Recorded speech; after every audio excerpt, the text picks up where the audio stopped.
Hello दोस्तों, welcome to your channel learn with Revant. दोस्तों, यदि आप गवर्नमेंट एम्प्लॉयज़ या गवर्नमेंट ऑफिसर्स की जॉब प्रोफाइल जानना चाहते हैं, सैलरी स्ट्रक्चर्स या प्रमोशन जानना चाहते हैं, तो प्लीज़ मेरे चैनल को सब्सक्राइब कीजिएगा, वीडियो को लाइक कीजिएगा, वीडियो को शेयर करना ना भूलें। दोस्तों, आज का हमारा टॉपिक रहेगा जॉब प्रोफाइल ऑफ CCTS।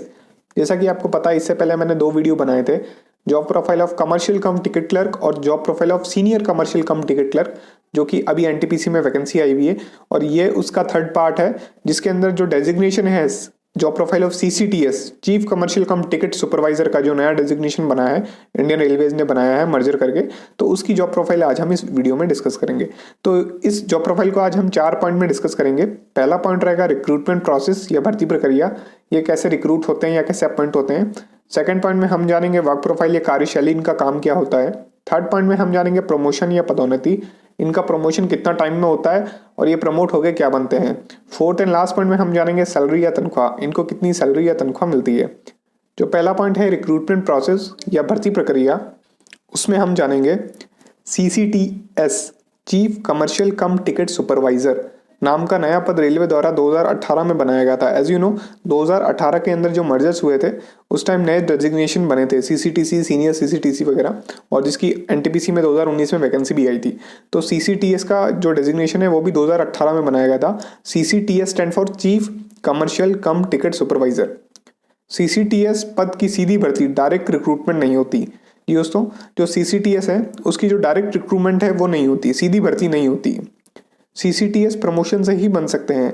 जैसा कि आपको पता है कि कुछ डेजिग्नेशन, कुछ पोस्ट ऐसी होती है, जैसे आप IPS में देखेंगे तो यदि आपको DIG बनना है तो DIG के लिए कोई डायरेक्ट रिक्रूटमेंट नहीं होती है, या फिर आपको पुलिस में इंस्पेक्टर बनना है तो सब इंस्पेक्टर की डायरेक्ट रिक्रूटमेंट होती है, फिर आप प्रमोशन से इंस्पेक्टर बनते हैं। वैसे ही CCTS की डायरेक्ट रिक्रूटमेंट नहीं होती है, ये प्रमोट होकर ही CCTS बनते हैं। सीनियर CCTC ही प्रमोट होकर CCTS बनते हैं। जो senior commercial cum ticket clerk होते हैं, पिछले वीडियो में हमने जाना था, ये इसका थर्ड पार्ट है। जो सीनियर CCTC होते हैं वही प्रमोट होकर CCTS बनते हैं, chief commercial cum ticket supervisor. जो सेकंड पॉइंट है वर्क प्रोफाइल या कार्यशैली, उसमें हम जानेंगे भारत में लगभग कई विभागों में मर्जर, विलय का कार्य बड़ी तेजी से हो रहा है। एज यू नो कि जैसे कि बैंकिंग में मर्जर हो रहे हैं, वैसे ही जो गवर्नमेंट डिपार्टमेंट्स हैं वहाँ पे डेजिग्नेशंस पोस्ट के भी मर्जर चल रहे हैं। रेलवे में भी CCTS का पद डेजिग्नेशन 3 विभागों के पदों के विलय से बना है। यानी जो 3 डिपार्टमेंट्स हैं उनका जो डेजिग्नेशन था, पहले डेजिग्नेशन हुआ करते थे, उनका मर्जर करके बनाया गया है।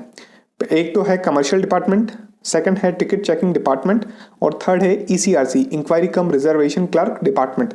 इन 3 डिपार्टमेंट के 3 पोस्ट हुआ करते थे पहले, जो मैं आपको आगे वाली स्लाइड में बताऊंगा। उनका मर्जर करके नया पद बनाया गया है CCTS chief commercial cum ticket supervisor.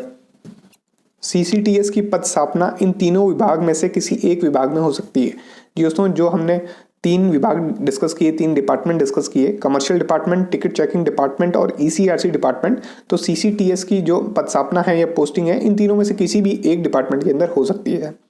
अब हम आगे जानेंगे। फर्स्ट पॉइंट है, यदि CCTS की पदस्थापना टिकट चेकिंग डिपार्टमेंट में होगी तो वह डिप्टी CTI का कार्य करेंगे।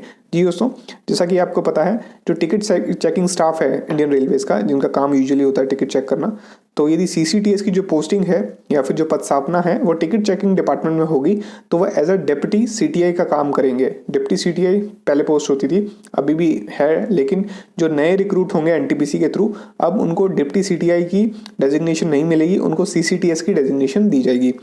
Deputy CTI stand for deputy chief ticket inspector.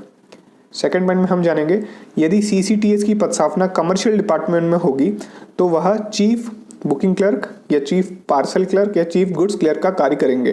जैसा कि आपको पता है, पहले डेजिग्नेशन हुआ करते थे कमर्शियल डिपार्टमेंट के अंदर chief booking clerk, chief parcel clerk या फिर चीफ गुड्स क्लर्क। अब जितनी भी नई रिक्रूटमेंट होगी तो उनको एक ही डेजिग्नेशन दिया जाएगा CCTS, लेकिन उनकी पदस्थापना कमर्शियल डिपार्टमेंट में होगी। थर्ड पॉइंट में हम जानेंगे, यदि CCTS की पदस्थापना ECRC डिपार्टमेंट में होगी तो वह रिजर्वेशन सुपरवाइजर का कार्य करेंगे। एज यू नो कि जो ECRC डिपार्टमेंट होता है वहाँ पे रिजर्वेशन सुपरवाइजर जो काम करते हैं वही अब कौन करेंगे, CCTS। यानी जो एग्जिस्टिंग एम्प्लॉयज़ हैं उनका डेजिग्नेशन चेंज नहीं होगा, लेकिन जितने भी नए एम्प्लॉयज़ रिक्रूट होंगे, भर्ती होंगे, उनको ये सारे डेजिग्नेशन मिलेंगे, उनको ये पुराने वाले डेजिग्नेशन से नहीं जाना जाएगा। अब थर्ड पॉइंट में हम जानेंगे प्रमोशन या पदोन्नति। CCTS chief commercial cum ticket supervisor का प्रमोशन भारतीय रेलवे की गाइडलाइन के अनुसार होगा। लगभग 8 से 14 साल में chief commercial cum ticket supervisor promote होकर कमर्शियल सुपरिंटेंडेंट बनेंगे।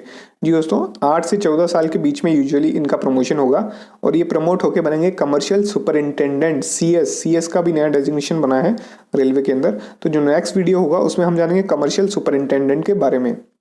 4th पॉइंट में हम जानेंगे सैलरी या तनख्वाह। सभी CCTS chief commercial cum ticket supervisor का बेसिक पे मूल वेतन पूरे देश में एक समान होता है। As you know, central government की जॉब है तो जो बेसिक पे रहेगा वो लगभग सेम रहेगा ऑल इंडिया के अंदर। फिर मैट्रिक्स पे जो रहेगी वो L6 रहेगी। 7 CPC की जो मैट्रिक्स लेवल है वो L6 रहेगी। फिर ग्रेड पे रहेगा 42 रुपये 4200 not included in 7 CPC। As you know, 7वें वेतन के आयोग के अनुसार जो ग्रेड पे रहेगा वो आपकी सैलरी में इंक्लूडेड नहीं रहेगा, ओनली बेसिक पे ही रहेगी। अब आगे हम सैलरी डिस्कस करते हैं। मूल वेतन या बेसिक पे रहेगा 35,400 रुपये 35,400 रुपीज़ रहेगा मूल वेतन बेसिक पे। यदि आपको नहीं पता है अलाउंसेस के बारे में या मूल वेतन बेसिक पे के बारे में तो मैंने इनके बारे में वीडियो बना रखे हैं, आप नीचे डिस्क्रिप्शन में लिंक दे रहा है, वहाँ पर जाके देख सकते हैं। फिर रहेगा महंगाई भत्ता या DA डियरनेस अलाउंस, ये रहेगा यूजुअली 6,000 रुपीज़, जिसका रेट अभी चल रहा है 17%। DA फ्रीज हो चुका है, अभी नेक्स्ट ईयर ही बढ़ेगा DA और उस टाइम रेट बढ़ जाएंगे। फिर रहेगा TPTA ट्रांसपोर्ट अलाउंस। TPTA इनको मिलेगा 2100 रुपये, हमने लोअर TPT सिटीज़ कंसीडर करी है। फिर रहेगा HRA house rent allowance. House rent allowance मिलेगा अराउंड 5660 के आसपास, यदि वो 16% वाली सिटी के अंदर रहते हैं तो। जैसा कि आपको पता है HRA की सिटीज़ है वो अलग अलग डिवाइडेड है 8%, 16% एंड 24%। तो जो हमने एग्जाम्पल लिया है वो 16% का लिया है। और जो ग्रॉस सैलरी बनेगी वो बनेगी अराउंड 50,000 रुपीज़, 50,000 रुपये के आसपास ग्रॉस सैलरी बनेगी। Can be vary from state to state.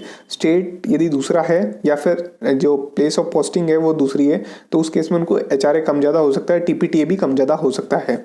और इस केस के अंदर कई बार इनको यदि TA दिया गया है या OT ट्रैवलिंग अलाउंस या कोई अन्य अलाउंसेस दिए गए हैं नेशनल हॉलीडे अलाउंस जैसे, तो उस केस में उनकी सैलरी ऊपर नीचे हो सकती है। फिर आगे जानेंगे हम डिडक्शंस या कटौतियाँ। डिडक्शंस यूजुअली होंगे 4500 रुपये के 4500 रुपीज़ के। और डिडक्शंस के अंदर होंगे NPS नेशनल पेंशन स्कीम या नेशनल पेंशन सिस्टम जो कि अराउंड 4140 डिडक्ट होगा। फिर होगा प्रोफेशनल टैक्स जो 250 रुपीज़ डिडक्ट होता है। फिर होता है इनकम टैक्स, ये जो इनकम है साल की 6 लाख रुपए, यदि वो डिडक्शंस ले रहे हैं तो ये इनकम टैक्सेबल नहीं होगी। इसके ऊपर यदि उनकी इनकम होती है तो उन पर इनकम टैक्स चार्ज होगा। फिर होता है REISC railway employees insurance scheme group C की जो रहती है उसमें आपको हर महीने 30 रुपीज़ कॉन्ट्रीब्यूट करने पड़ते हैं। तो डिडक्शंस हो जाएंगे 4500 रुपये के। और जो नेट सैलरी बनती है वो बनेगी अराउंड 45,000 के आसपास, 45,000 रुपये के आसपास नेट सैलरी बनेगी। दोस्तों, यदि आपको वीडियो अच्छा लगा तो प्लीज़ वीडियो को लाइक कीजिएगा, चैनल को सब्सक्राइब कीजिएगा, वीडियो को शेयर करना ना भूलें। Thank you.